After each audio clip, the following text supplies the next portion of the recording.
Donc, je disais bonjour à toutes. Donc, aujourd'hui, je vais parler de la question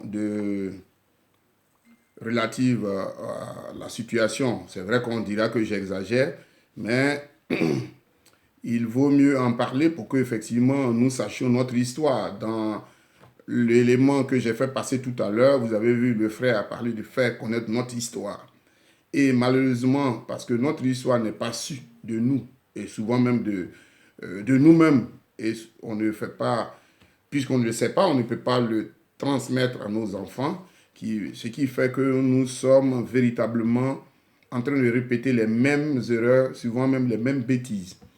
Et je n'ai pas dit que j'ai la prétention de corriger ces erreurs ou ces bêtises, mais je vais de manière modeste apporter ma modeste contribution dans ces différents éléments. Donc, pour parler de la thématique aujourd'hui, donc je me suis appuyé sur un certain nombre de corpus, c'est-à-dire un certain nombre de livres. Donc, vous pouvez les avoir, donc je vous les montre. Vous avez donc l'histoire générale de l'Afrique du professeur Joseph Kizerbo. Vous avez, il est assez volumineux. Vous avez l'histoire de la Côte d'Ivoire du professeur Jean-Noël Loukou. Vous avez encore le même professeur Jean-Noël Loukou qui parle de la Côte d'Ivoire, les résistances. Donc vous pouvez la voir. Et vous avez, j'en ai d'autres, hein, je préférais prendre certains. Et vous avez le livre de Sokna Sané sur le contrôle des armes à feu en Afrique occidentale française en 1834-1958. Vous voyez que le fait de bloquer les armes n'est pas quelque chose qui date d'hier. Donc il vaut mieux que vous le sachiez. Et je vais vous parler après de l'acte de Bruxelles, oui, qui a été signé le 2 juillet 1890. En Belgique, on parle de 1890. Et qui a été mis en vigueur le 2 avril 1892. On dit en Belgique 1898, 92. Vous voyez, donc ce n'est pas des choses qui sont extraordinaires.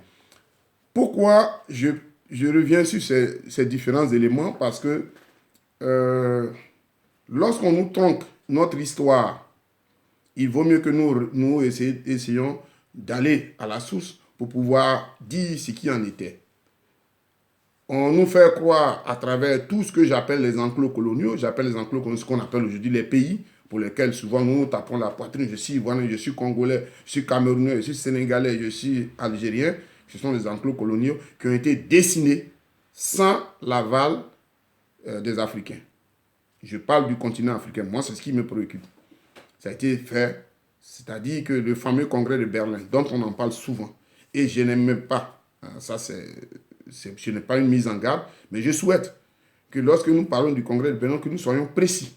Parce que le congrès de Berlin dont on parle a commencé le 15 novembre, je dis bien le 15 novembre 1884, et s'est terminé le 26 février 1885, pendant 3 mois. Donc, c'est pas... Ça dit, si on dit 84, 81, on a l'impression que ça s'est passé le 31 décembre, et puis on a... Non, ça a commencé le 15 novembre 1884, et ils ont fini le 26 février 1885, pendant 3 mois. Vous imaginez donc une réflexion totale qui a été faite, dont l'objectif était effectivement d'annexer, de récupérer tout ce qui en était. Il y a d'autres sujets dont on parlera. Moi, je ne suis pas historien, hein, je voulais vous rassurer. Donc, c'est normal que je me trompe dans ce que je vais dire. Mais si je me trompe, c'est de bonne foi. Bref, vous êtes là, vous pouvez me le dire. Donc, vous êtes sans ignorer, parce que j'insiste beaucoup, puisque c'est cette thématique, que le président Gbagbo et le ministre Charles Blé Goudé ont été acquittés le 15 janvier 2019. Le 16, il y a eu la confirmation de l'acquittement, suivi de la libération immédiate, ce qui n'a jamais été fait jusqu'à ce jour, un an après. Et quel est le procédé? Vous savez que le 6 février dernier, il y a eu à La Haye, après les écrits de du conseil principal du président de Laurent Gbagbo, à savoir M. Maître Altid, il y a eu donc cette rencontre, cette audience, pour statuer si oui ou non on devait lever les mesures restrictives qui s'imposaient au président Gbagbo et au ministre Charles Blé Goudé. Merci à vous tous qui me regardez. Donc, c'est de ça qui s'est agi. la question de l'appel n'est même pas encore concernée. Donc c'est ça. Et logiquement, un mois après, ça dit que d'ici le plus tard, le 7, logiquement, on est censé avoir le résultat de cette audience par les juges. Je souhaite de tout cœur que on lève toutes les restrictions et que le président Gbagbo et le ministre Abdoulaye Goudé puissent retourner chez eux. C'est d'ailleurs pour ça que je salue ici tous mes frères et mes sœurs de la plateforme de l'opposition, des organisations ivoiriennes du Benelux, qui vendredi, dans le froid assez caillant, nous avons manifesté devant Crisis Group comme nous avons promis. Vous avez vu peut-être les vidéos et vous savez que ils étaient obligés de nous répondre. Nous avons lu la déclaration. Vous pouvez donc aller sur mon mur et vous allez voir la déclaration qu'ils ont produite. Et cette déclaration, je veux dire, ce n'est pas qu'elle ne nous sied pas forcément, hein, mais c'est la déclaration, il fallait que nous la lisions pour que vous compreniez un peu l'esprit dans lequel ces personnes sont, ou bien étaient. Je suppose qu'elles sont. Bref, je ne vais pas aller à gauche, à droite, et je vais revenir. Donc hier, effectivement, il y a eu beaucoup. Il y avait Samori, il y avait Lalgui, il y avait pas mal. Le roi Béhanzin, aujourd'hui, il s'agit du cas du président Gbagbo et du ministre Abdoulaye Goudé. Et demain, à qui le tour? À quand? Je dis bien à quand la fin de l'hécatombe des résistants africains? Trop, c'est trop. Ça, c'est un coup d'œil que je fais à mes amis et frères de Paris. Bien. Donc, j'ai souvent, pour ceux qui vont sur le mur, j'ai tendance à écrire que l'histoire du tribunal des peuples. Ça veut dire qu'à travers l'histoire, on vous juge. Et les Ivoiriens, en particulier les Africains en général, doivent s'imprégner de leur histoire afin d'éviter la répétition. Aujourd'hui, il s'agira de nous replonger dans l'histoire du roi du Dahomey et nous interroger sur le déroulé du procès du président Gbagbo et du ministre Abdoulaye Goudé. Bien qu'acquittés et leur libération exigée par les juges de la CPI, ils sont en liberté conditionnelle du jamais vu. Et revenons donc à notre fil de l'histoire. Je ne vais pas évoquer les raisons, même là encore, ce n'est pas ça l'objectif ici. Mais sachez qu'en octobre 1891, c'est-à-dire 1891, la France attaque le royaume du Bénin pour ses richesses. Il n'y a pas d'autres éléments. C'est pour ses richesses, on a trouvé des parades. Voilà. Donc, après 14 mois de résistance, vous imaginez, à l'époque, on est en 1891, c'est quand même une puissance européenne. La France, ce n'est pas n'importe qui. Le royaume du Bénin arrive pendant 14 mois à faire de la résistance. Malheureusement, les rapports de force ne sont pas égaux. Donc, c'est tout à fait normal que le royaume du Bénin ait vaincu par l'armée française. Et surtout, il y a la prise de la cité d'Abomey, la cité des rois, le 17 novembre 1892. Et le même soir, celui qui conduisait les troupes, c'est-à-dire le plus gradé, qui s'appelait d'autres, il est élevé, donc le 17 novembre, au rang de général. Le 3 décembre 1892, en Belgique on dit 1892, d'ordre est proclamé et il proclame la déchéance et le bannissement du roi Béhanzin. Donc c'est lui qui dit, Béhanzin, tu n'es plus roi et tu dois partir. Donc, je vais vous montrer donc, le discours du roi. Je vais vous le faire écouter. Je vais vous faire écouter. Vous pouvez la voir et vous pouvez vous-même vous en imprégner. Je vais vous le faire écouter. Et comme ça, vous allez avoir différentes possibilités vous-même de vous faire votre opinion de ce qui en était. Donc ici, c'est un sujet que vous pouvez avoir sur YouTube. Et donc, je vais appuyer.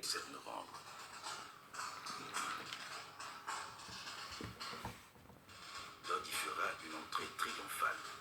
Il fera même hisser le drapeau français à Simbodi, le palais royal entre-temps mis à feu. Ce soir-là même, Dod apprendra qu'il a été élevé au grade de général de brigade.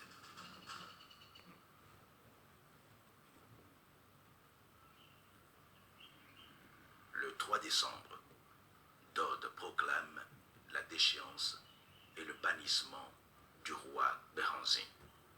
Au nom de la République française, nous, général de brigade, commandant supérieur des établissements du golfe du Bénin, commandeur de la Légion d'honneur, en vertu des pouvoirs qui nous ont été conférés, déclarons le roi Béhanzin à Idré est déchu du trône du temps romain et banni à jamais de ce pays.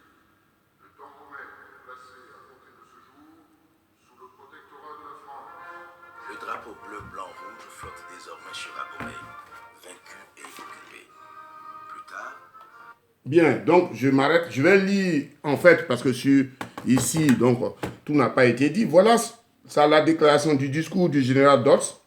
Il dit au nom de la République française, nous, général de brigade, commandant supérieur des établissements français du Bénin, commandeur de la Légion d'honneur, en vertu des pouvoirs qui m'ont été conférés, déclarons le roi Béhanzin Aïdjéré est déchu du trône du Dahomey et banni à jamais de ce pays. Le royaume de Dahomey est et demeure placé sous le protectorat exclusif de la France, à l'exception des territoires de Ouida, Savi et Avrecré, Godomé et Abomey, Calavi, qui constituent des anciens royaumes de Agéda et Jacquin, lesquels sont annexés aux possessions de la République française à l'ouest, la rivière Aémé, le nord et à l'est, la rivière Sanvi et les frontières nord-est du territoire d'Abomey-Calavi, au sud, l'océan Atlantique. Fait à Porto Novo le 3 décembre 1892. Donc on dit en Belgique 1892. Donc vous voyez comment le territoire du Bénin a été façonné selon la volonté des Français. D'un seul individu avec son armée, on a écrasé. Donc je viens de vous lire la déclaration du général Dodds qui décide, lui, qui n'est même pas africain, que le roi Béhanzin est non seulement déchu, c'est-à-dire que tu n'es plus roi, mais non seulement ça, mais ensuite tu es banni. Et qu'est-ce qu'on va faire? Donc on va déporter le 3 décembre 1892 dans les bagnes françaises. Et attendez bien, c'est en Martinique. Donc on envoie le roi Béhanzin, pas sur le territoire français. Il est déporté donc au fort Tartessan, en Martinique. Puis il est mis en résidence surveillée à Fort-de-France. Donc, la France va à sa place installer un homme de lige, leur homme. Mais le peuple dahomey ne reconnaît que son roi. Et ils attendent Béhanzin. Malgré ce que la France va faire, il va même avoir plusieurs possibilités. On va essayer de les mater, on va faire. Les Dahomey vont dire, nous, on n'a qu'un seul roi, c'est le roi Béhanzin, c'est lui qu'on attend. La France, se rendant compte de la popularité du roi Béhanzin, va essayer de jongler avec les populations. Donc, elle fait de la communication. Elle va leur dire, écoutez, on va faire revenir le roi Béhanzin. Donc, après 14 ans, la France envoie le roi Béhanzin dans une prison en Algérie française, puisque nous sommes à la période entre griffes coloniale. Donc, on envoie en Algérie. Et c'est là-bas que le 10 décembre 1906, le roi Béhanzin décède. Sa dépouille sera transférée en mai 1928 à Guimé, à Agbomey. Voilà la petite histoire pour qu'au moins je puisse placer le contexte historique dans lequel nous allons nous situer. Et donc, ce n'est pas nouveau. Je vous l'ai appris que ce n'est pas nouveau. Il y a beaucoup de choses qui se passent que nous devions connaître. Est-ce que c'est à cette situation que nous sommes en train d'assister? Nous avions vu le 6 février dernier qu'il y a eu 2 avocats français avec un frère ivoirien qui sont venus s'exprimer au nom de la Côte d'Ivoire. Les avocats de la défense ont montré un document où M. Alassane Dramane Ouattara, l'actuel chef de Côte d'Ivoire, a dit que lui n'envoyait personne. De 2 choses l'une. Soit M. Alassane Dramane Ouattara ne dit pas la vérité, Ou alors, il dit la vérité, mais c'est la France qui est dans la continuité de ce qu'elle a commencé, qu'elle veut finir. L'un dans l'autre, nous sommes dans le schéma France-africain. L'un dans l'autre. Donc, nous sommes tout à fait à l'aise pour dire que, véritablement, nous sommes en train de voir le schéma dans lequel, certainement, le roi Béhanzin a été mis, qui a fait. Parce qu'aujourd'hui, ça fait qu'au niveau de la résistance, on a lâché du lest. On se dit, bon, on attend le 6. On avait parlé du 6. Nous sommes allés le 6. Ouais, etc. On a dit que ça va avoir lieu sur 2 jours, le 6 et le 7. On allait le 6, le lendemain, on s'attendait. On a envoyé un petit communiqué pour dire, non, les juges ont tout entendu. C'est dans un mois, ils vont donner les résultats. Et nous avons reculé, nous disons, bon, on attend le 7. Ça veut dire que nous sommes tous dans une posture défensive, pas dans une posture offensive. C'est quand ils vont donner les résultats, on va commencer à se mobiliser. Est-ce que nous prenons conscience de ça? C'est ça, c'est un peu mon objectif, hein, de manière humble. Donc, c'est très important. Mais en même temps, je vais revenir sur quelque chose que je trouve important, puisque j'avais publié un texte le 21 décembre 2012. Alors, vous pouvez le trouver. Et le titre, c'était « La déportation des résistants ivoiriens, une tradition française ». Pourquoi je reviens? Parce qu'ici, il s'agit du cas du président Laurent Gbagbo, qui avait été déporté le 30 novembre 2011. Et donc, je me suis permis d'écrire. Peut-être que certains ne l'ont pas lu. Mais je vais essayer de revenir un peu sur ce texte qui, pour moi, colle à l'actualité. Parce que beaucoup d'entre nous ignorent qu'effectivement, il y a eu d'abord de la résistance des Africains. Et je vais parler ici du cas singulier de la Côte d'Ivoire parce qu'on a attendu. Vous savez, quand on parle de Samori Touré, c'est vraiment de manière négative. Or, Samori Touré était un résistant. Il n'est pas le seul, il y en a beaucoup. Chaka Zulu, hein, il y en a beaucoup, beaucoup, beaucoup. Hein. Nous avons, comment on appelle, la reine Zinga, qui était princesse dans le royaume du Congo. Beaucoup, beaucoup de rois, merci ma soeur Awaderago, ont résisté. Le roi Naba, hein, ça, je fais un coup d'œil à ma soeur Awaderago, oui, le roi, il a été tout ça. Il y a eu beaucoup, beaucoup de résistance. Mais on va vous faire croire que non, vous n'avez jamais résisté. On vous-même raconte cette histoire dormie debout selon laquelle les gens sont venus, ils vous ont donné des morceaux de sucre, on a mangé, donc on a vendu nos frères. Je vous dis, c'est du pipeau. Moi, je le dis. Je ne suis pas historien, mais au vu de mes petites lectures, au vu de ce que je sais, et ce que moi-même j'ai fouillé, j'ai découvert, ça ne tient pas debout. Ça ne tient absolument pas debout. Ça ne tient absolument pas debout. Voilà. Je vais peut-être un jour revenir sur ça, selon mes arguments, selon mes lectures, selon ma modeste connaissance, pour dire que ça ne tient pas debout. Donc, ne nous torturons pas l'esprit en racontant de manière comme enfantin ce que les gens nous racontent. Ce n'est pas vrai.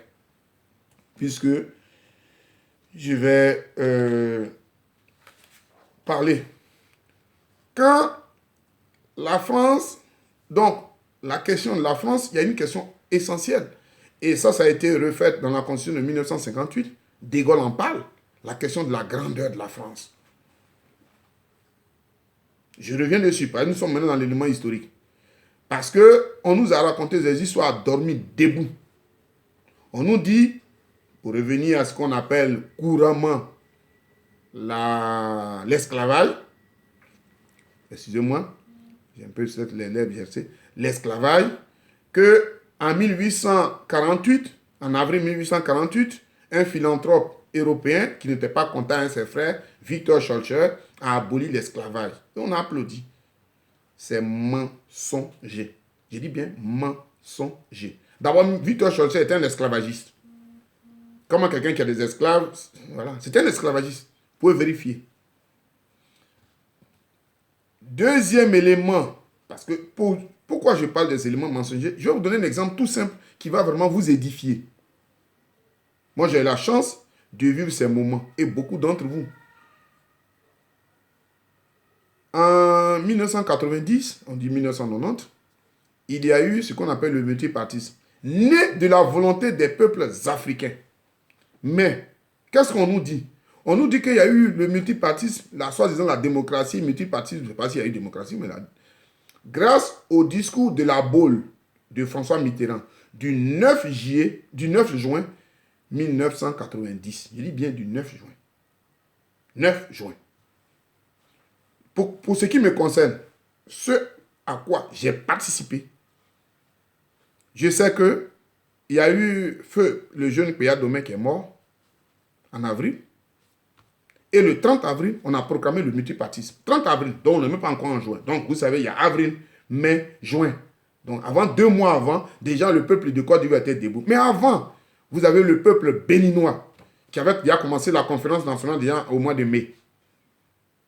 Mais aujourd'hui, dans les livres d'histoire, on écrit que c'est François Mitterrand qui a envoyé le multipartisme. C'est-à-dire, on balaye. C'est-à-dire, devant nous-mêmes, on écrit et vous avez des Africains qui écrivent, hein, grâce au discours de la Baule, il y a eu le multipartisme. Au contraire, le discours de la Baule a permis à ce que le mouvement, le multipartisme que nous voulons par rapport après à l'avènement de la démocratie puisse s'éteindre.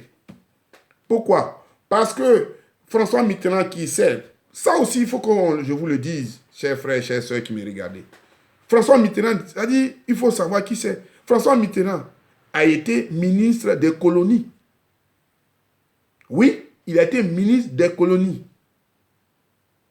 De juin 1949 jusqu'en mai, je crois, 1951. C'est François Mitterrand qui a fait changer Houphouët-Boigny de sa trajectoire. Une fois, je reviendrai dessus. Donc, attention. Donc, François Mitterrand, il a été, je dis même, ministre des colonies. Donc, François Mitterrand n'est pas un homme neuf que nous découvrons. Même si c'est arroger l'habit de socialiste, il ne venait pas pour les intérêts des Africains. Bref. Donc, nous avons cet exemple-là. Et cet exemple nous permet, nous qui sommes les contemporains de cette histoire, de savoir que devant nous-mêmes, déjà en 1990, où je parlais du cas, demain je parle du cas de la Côte d'Ivoire que je connais, on nous a arraché ça pour dire qu'il y a des soi-disant Mitterrand qui auraient fait. C'est ce qui est absolument faux. Je dis bien faux. Bref. Donc je vous donne cet exemple. L'autre exemple dont je vais faire cas, c'est le cas de ce qu'on appelle Victor Schœlcher. Et on a des établissements en Afrique qui portent le nom de ce monsieur-là, qui n'est pas un philanthrope. Victor Schœlcher était un esclave. Il avait des esclaves. C'est après, pour d'autres raisons, qu'il va dévier. Mais, nous on parle de 1848. Mais on oublie, je dis on oublie, qu'en octobre 1803, plus précisément du 18 au 19 octobre 1803, à Vertières, l'armée la plus puissante au monde à l'époque, parce que beaucoup de personnes l'ignorent, ce qu'on appelle l'armée aujourd'hui, c'est Napoléon qui l'a mis sur pied. Donc Napoléon constitue une armée, c'est l'armée la plus puissante, la première armée du monde. Elle est, enfin, occidentale, telle qu'on la connaît aujourd'hui, elle est vaincue par ce qu'on appelle les nègres marrons. C'est-à-dire, ce sont les esclaves qui ont fui les maîtres qui sont dans les montagnes. Ils ont vaincu à Vertières. Vous pouvez vérifier. 18 au 19 octobre 1803. Ils ont vaincu l'armée de Napoléon. Et c'est comme ça que, excusez-moi, je ne sais pas, c'est comme ça qu'il y a eu la proclamation de ce qu'on appelle l'État d'Haïti en 1804. Je dis bien 1804. Donc, s'il y a un État nègre qui s'est battu pour avoir son indépendance, comment peut-on parler que quelqu'un a aboli l'esclavage? Qui a aboli l'esclavage pour ceux de Haïti, qui ont vaincu la France? Puis même, les Français ont refusé de reconnaître l'État d'Haïti. Il fallait que les Haïtiens payent une redevance qui vaut l'équivalent de près de 9 milliards aujourd'hui de dollars. Donc, les Français ont exigé, avant de reconnaître Haïti, que les Haïtiens payent une redevance, une rançon. Ça, c'est l'histoire. Ce n'est pas moi qui invente ça. Et les Haïtiens, de 1826 jusqu'en 1911, c'est en 1826 que la France a reconnu, ils ont commencé à payer jusqu'en 1911. Ils ont payé. Non seulement et les Français tellement malhonnêtes, là je le dis, ils ont exigé que les Haïtiens puissent emprunter dans les banques françaises pour payer la rançon à la France, pays des droits de l'homme. Et nous, assis, on nous raconte des histoires dormis debout, Victor cherchait. Non. Pire, quand la Banque de Sénégal, qui est l'ancêtre de la banque de la BCAO, qui a été créée en 1853, cette banque-là, les premiers actionnaires étaient des esclavagistes.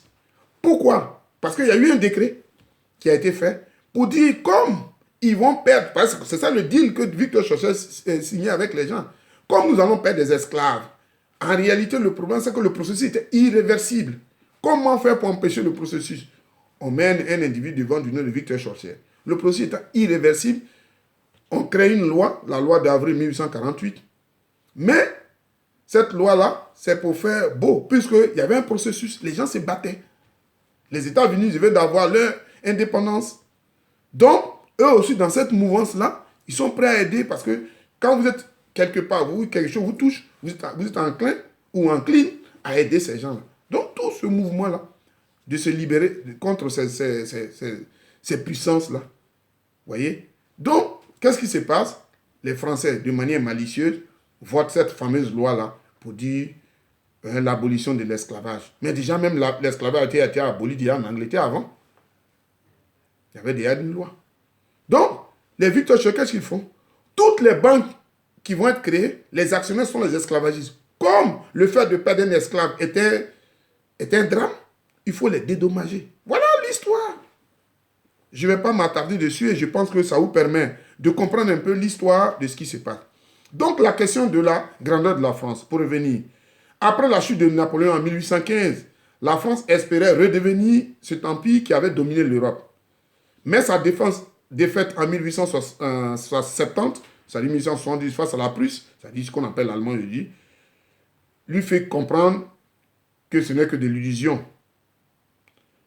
Remettant alors la logique de la conférence de Berlin, donc la conférence de Berlin dont je vous ai dit, qui a commencé le 15 novembre 1884 au 26 février 1885, qui définissait les conditions de partage de l'Afrique. La France, en laissant des autres puissances impérialistes européennes, va chercher à mener des guerres contre des peuples africains. Ces guerres seront baptisées des guerres colonisatrices et n'auront en réalité pour seul motif pour cette puissance que de grandeur. C'est ce que l'historien et français Leroy Beaulieu, qui est né Beaulieu, qui est né en 1842 et qui est mort en 1905, français, partisan de la colonie, il va écrire. Voilà ce qu'il écrit en 1870 ou en 1870. À côté de ces géants, que sera la France? C'est la question qui se pose. Un souvenir s'éteignant de jour en jour. Notre pays a un moyen d'échapper à cette irrémédiable déchéance. C'est de coloniser. La colonisation est pour la France une question de vie ou de mort. Un peuple qui colonise est un peuple qui jette les assises de sa grandeur dans l'avenir et la suprématie future. Nous sommes en 1870. Pour mettre en exécution leur domination, la France et les autres puissances vont utiliser deux procédés. L'annexion, dont je vous ai parlé, c'est le procédé le plus simple, qui eut pour résultat d'accroître l'espace national.